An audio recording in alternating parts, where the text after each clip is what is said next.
بسم الله الرحمن الرحيم. اللهم صل على محمد وعلى آل محمد وبارك وسلم. عن عائشة رضي الله عنها قالت: لقد كان رسول الله صلى الله عليه وسلم يصلي الفجر فيشهد معه نساء من المؤمنات متلفعات في مروطهن ثم يرجعن إلى بيوتهن ما يعرفهن احد. رواہ البخاری.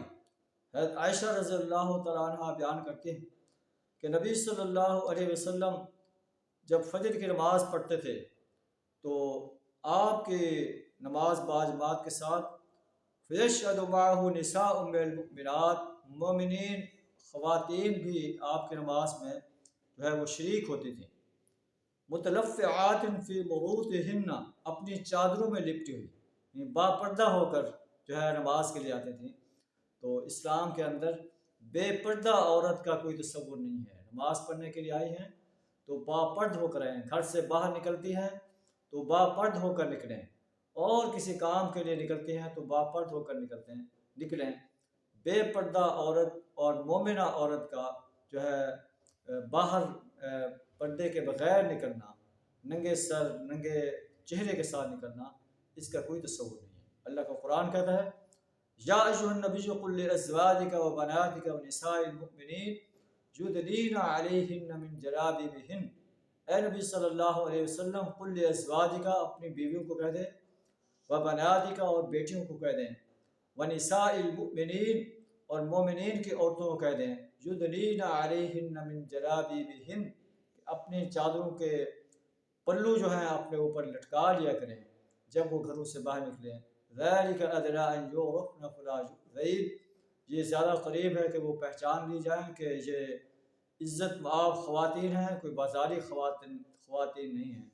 ولا یؤذین، اور انہیں ایذا نہ دی جائے. وکان اللہ غفورا رحیما، اللہ بخشنے والا بڑا مہربان ہے. یہ پردے کا آرڈر ہے.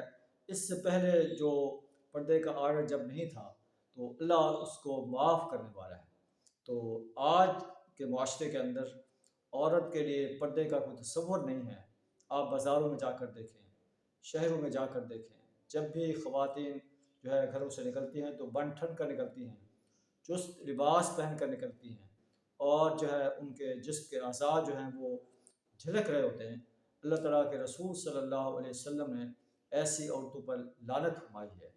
اللہ سے دعا کریں ہمیں قرآن کے اس آرڈر پر اور صحابیات نے جس انداز سے اس آرڈر پر عمل کیا، ہماری مسلم خواتین کو بھی جو ہے ان آرڈرز پر عمل کرنے کی توفیق عطا فرمائے. اور مسلم مردوں کو چاہیے کہ اپنی خواتین کو، اپنی بیٹیوں کو، اپنی بہنوں کو قرآن کے اس آرڈر پر عمل کرانے کے لیے جو ہے انہیں رغبت دلائیں، انہیں جذبہ دلائیں کہ بے پردہ نکلنا اللہ کے غضب کو دعوت دینا ہے. اللہ تعالی ہم سب کا حامی و ناصر ہو. وآخر دعوانا ان الحمد للہ رب العالمین.